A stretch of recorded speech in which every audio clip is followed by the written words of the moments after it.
I think it's time to go into the content of the day, how to get a job in esports. Everyone has been asking me how to do this. I got a job in esports. How do I do it? Give me a job. So I want to get an internship. I want to do this. I want to do that. So I thought it would be valuable for me to spend a little bit of time, do a little bit of homework outside of the stream, put together a presentation, and show you, give you some tips on how to get a job in esports. Let's get into it. How to get a job in esports. The first thing you need to ask, whenever anyone goes and tells you, I'm going to teach you how to do something, you're going to see this everywhere on LinkedIn. You have to ask, why is this person qualified? There are 1.5 million people in the world who are going to teach you, hey, buy my course and you can be a programmer in 2 weeks and you'll get a high salary. Or this is how you join esports, or this is how you do this and that. You need to figure out, is this person qualified? Have people gone through this course? Have they learned something? Are people vouching for him? Because 99.99999% of people who are doing content like this don't know shit. I probably don't know shit. I'm doing my best. But there is one thing that I have that these other people don't have. And that is that I'm fucking schnasty with it. And when I say I'm schnasty with it, I mean I went from a young man in Yuma, Arizona, stalking videos at Hastings Entertainment, to the general manager of Gen.g Esports. And if you don't know Gen.g, they are the 6th most valuable esports team in the world. That is a bit of a glow up. So I grew up in Yuma, Arizona. Arizona is the 49th worst state in terms of education. Yuma, Arizona is one of the worst counties, bottom 5 county in the United States for teenage pregnancies. I grew up in an area that probably isn't gonna produce any esports big shots. You know what I mean? If I can do it, you can do it. This is why I think that I am a trusted source. While I was at Gen.g, I did some really cool things. For example, a CSGO team I put together won their first event without dropping a game. Look at him on stage, happy as hell. I got Timothy Ta, a major winner. Kusta, who's now on Gen.g Valorant, crushing it. Benset, one of the best Asian CSGO players of all time. Probably the best Asian CSGO player of all time. Som, who's now crushing it on NRG with his friend Daps. I also had the first women's Fortnite player to win a major event. Tina went to TwitchCon and won. How fucking insane is that? Can you believe it? And finally, hey, Gen.g COD. You tried your best, baby. We didn't win any tournaments, but we tried. We made a few fans along the way. Look at this guy. He's trying to dap it up. We went to back-to-back grand finals. That's something. That's something, boys. So I think that I have the resume. I came up in it. I put some teams together. I got the job. I looked at a lot of resumes. I am the kind of person who can teach you how to get a job in esports. The next question you guys need to ask yourself is, why do you want a job in esports? Everyone seems to want a job in esports. I've had so many 14 to 17-year-olds message me, I'm in high school right now, I want to get a job in esports. What should I major in college? Or what should I be doing? Or I want to play these games. And I think that if you're getting into esports for the money and the fame, fucking run for the hills, dude. There is so little money for most people in esports. You're not going to make a ton of money. You're probably not going to be famous. And the reason is that most jobs in esports are the same as most jobs at other places, right? If you're working in marketing, you're going to make an average amount of money for someone in marketing. If you're like a coach, if you're a salesperson, you're not going to get famous by being like an esports marketer of the year unless you're literally the best in the world. You shouldn't look at esports as a get-rich-quick scheme or a way to kind of catapult yourself to success and be a Steve or a Reggie or a Jack from Cloud9. Those days are behind. The only time you should go into esports is when you're truly passionate. Let me introduce you to a quote by maybe the greatest esports dean of all time. It's all about the game, baby. Sergeant Ernie Calhoun. If you're going into esports, you need to be going into esports because you love the game. I'm not telling you not to go into esports. I'm just saying, don't do it for the shmun. Don't do it for the fame. Do it because it's fucking sick nasty. I would tell someone the same thing if they wanted a job like in the NFL, if they wanted a job in the NBA. It's got to be something you're passionate about.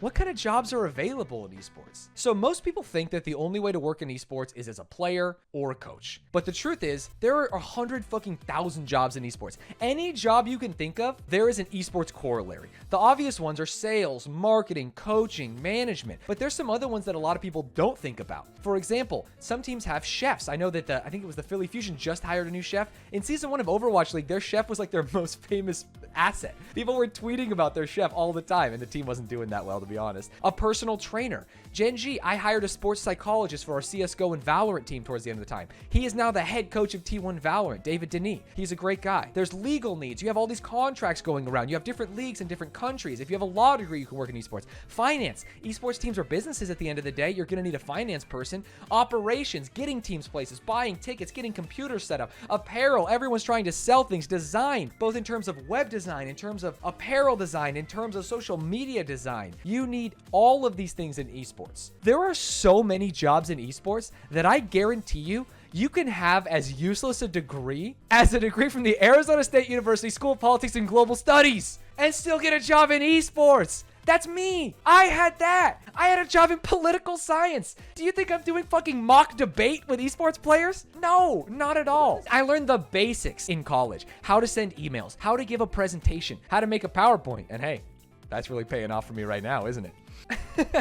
So much so that I was able to show that I had skills, get a job in esports, and then grind my way up. So no matter what you're doing right now, don't go to a college that has a specialized esports major. It's gonna be dog shit. I'm sorry. If you're a college out there and you're like really proud of your esports program, it's probably bad. And until someone graduates from that and like crushes it in the esports world, I am not gonna advocate for it. Get a degree in something like business, marketing, even political science, and then find out what your passion is in the world of esports. Identify one of these areas and then go for it. So, you've identified that you want a job in esports. You looked at all these jobs. I want a sales job. I want a marketing job. The next thing you need to do is figure out how you set yourself apart from the other candidates. The thing is, every kid wants a job in esports. You are going to be going up against hundreds, if not thousands of other kids, especially if it's for a job at like a major team. If you're applying for a Cloud9 or a FaZe, an Astralis, a G2, you're going up against everyone. So you really need to set yourself apart. And the best way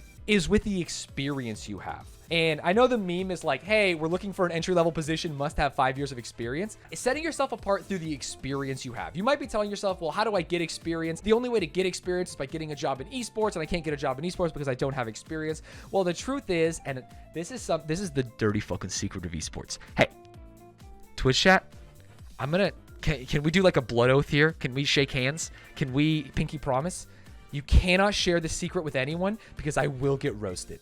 I will get fucking roasted and toasted. This is the same with you, YouTube. YouTubers, I'm fucking watching you. Yes. We're good with the scoop. Hey, almost always free work. Every single person in my cohort, in my peer group, got into esports by doing free work, which is the most privileged shit in the world. You should never advocate for free work. Free work only benefits people that come from privilege, people that can spend time doing things that don't make money. But the problem is, I haven't found another way to do it. Atriot got into esports doing free work. I got into esports doing free work. Ludwig got into esports doing free work for the Scar and Toph show. The truth is, I think you can find ways to do that free work in a way that isn't prohibitive to paid work that you're doing or going to school.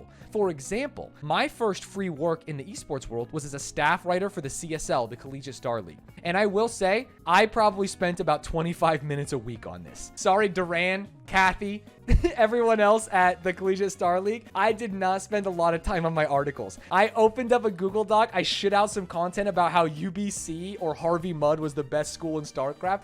And then we put it on the website. And guess how many people looked at it? No one fucking looks at it. No one gives a shit about esports writing. ESPN didn't even give a shit about esports writing. They fired everyone. This is the easiest way because it's literally just a big empty room. It's an echo chamber. Write something. Who gives a fuck? No one looks at it. Maybe my mom. My mom, and one collegiate super fan has read my CSL work. So when you're doing free work, you don't have to do free work that is extremely time constrictive. You can do free work that is very easy, especially in things like the writing space. You can also join clubs. For example, when I went to Arizona State University, I was a member of the Arizona State Esports Association. And what I did is I got this leverage, I got this foothold in esports through being a staff writer, through being a member of this club.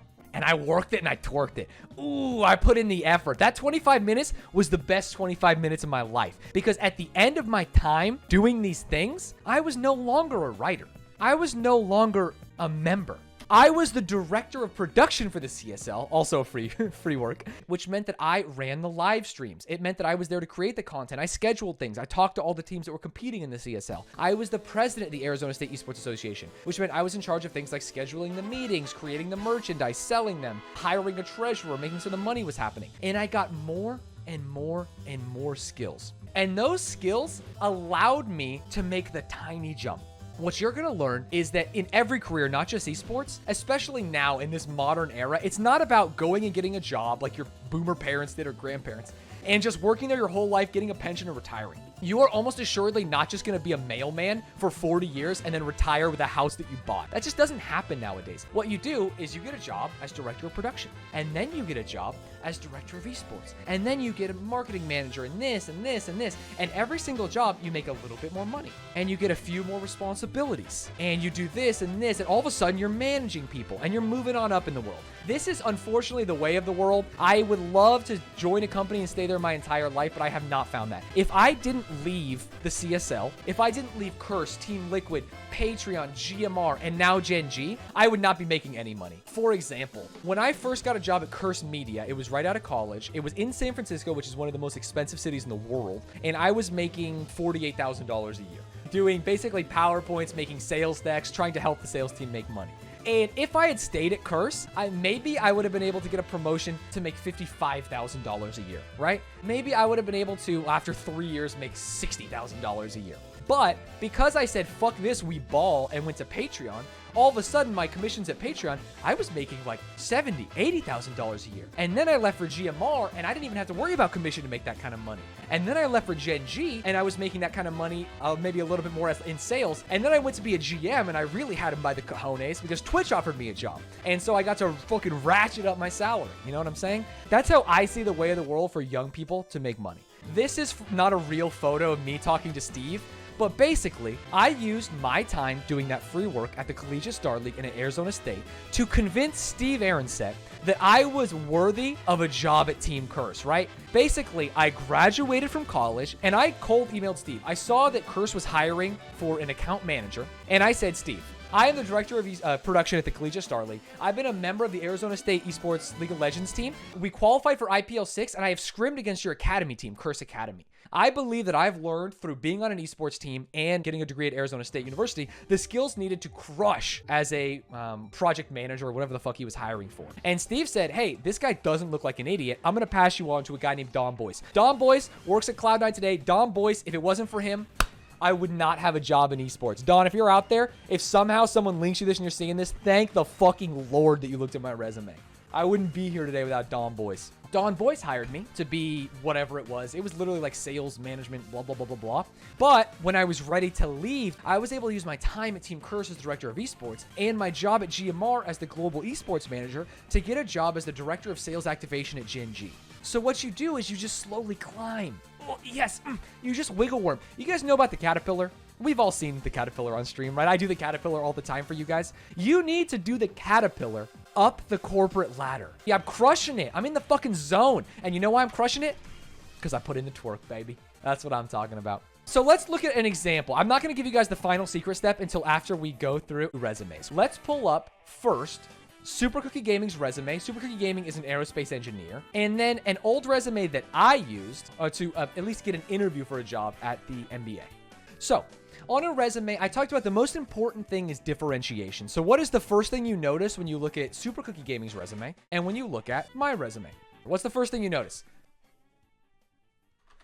The color, the design. So Dominic mentioned it earlier. gen.g got 500 plus applications on a job posting. When they all look like this, even if this says like I graduated from Harvard and I'm willing to work for free, I'm not going to get to it because I literally am zoning out. I'm looking at literally 50 of these a day. It doesn't look like shit. No, in no way does it look like shit. In fact, I think that this resume looks like 99% of resumes. For a job in esports, it does not work. If you don't have to be a designer, I'm not a designer. I don't know how to do shit. I looked up resume template Google and then I yoinked it. I just yoinked it and I did some stuff in PowerPoint or some shit. I don't know. Why does it say NBA? Let me give you some context. I applied for a job at the NBA to lead the NBA 2K League. And I got like 5 interviews. They flew me out to New York. I interviewed with everyone there. I think I was like one of the top candidates. I did not get the job, and I'm kind of happy I did because I got the job at Gen.g and I took the job at Gen.g instead.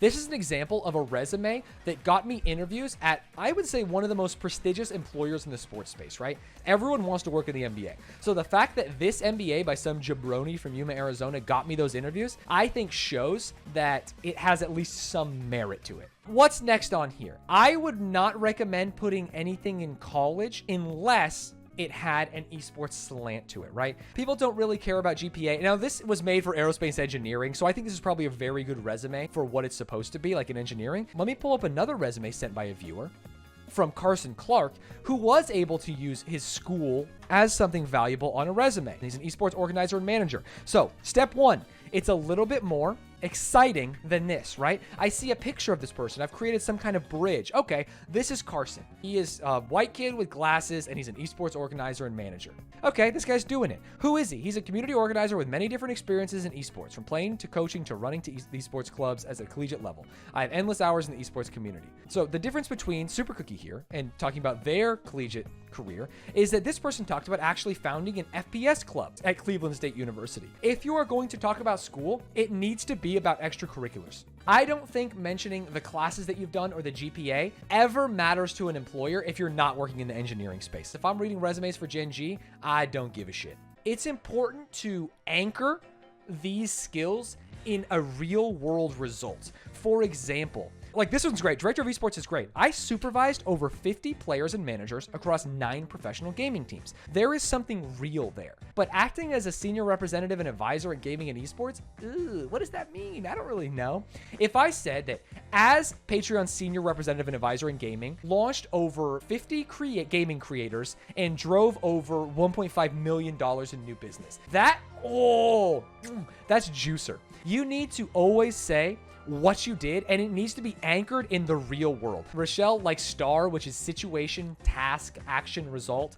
What is the situation you were in? This is really good for interviews. The task you were assigned, the action you took, and then the result that led from it. And it's very, very, very important to get some numbers in there. It's where I failed on here, and it's where I think most of your resumes drop. Even if those numbers are small. If Carson Clark said, I founded the Apex Legends Club and sold over 100 jerseys to Cleveland State students, what they care about are the things that you did and the results that resulted from them. So, you've realized I'm reputable. You've looked at the different kinds of jobs in esports that you might want to have. You've differentiated yourself and submitted a resume to someone you know using experiences that you've had in the past. You've got a job in esports. Maybe you're, for example, the general manager of like the 6th most valuable esports team in the world. You're crushing it. You're winning championships. But there's one more thing you have to do. Once you have your esports job, quit! This is just something I think it's important to talk about. The grass is always greener. I have told everyone in the world this. There is no such thing as a dream job. I had my dream job, general manager of Gen.g. I loved it. I love my coworkers. I love my players. I felt challenged. I made a ton of money. But as human beings, I think that we always strive for more and different. And so don't look at this as like a guide to get your dream job and think that it's going to make it's going to make me happy and I'm going to be fulfilled. You have to find your own fulfillment in life. And once you get there, maybe you'll quit. Maybe you'll move on to a new job. Maybe you'll love it and stay. Maybe you'll have kids and do all these things. But I just want you to not think that this is the end-all be-all of life. So that is the PowerPoint. That was hype. Thank you. Hey, easy clap in the chat. Thank you guys for asking good questions. Now that I'm streaming every day, I have to have more ideas. I'm going to do this again, but instead of focusing on how to get a job at an esports org, I'm going to focus on how to rise up the ranks and become a professional gamer. I think that's going to be less valuable because most people aren't trying that, but I do think that it'll be fun and something I can do. Thank you. Thank you. Thank you. Thank you. Thank you.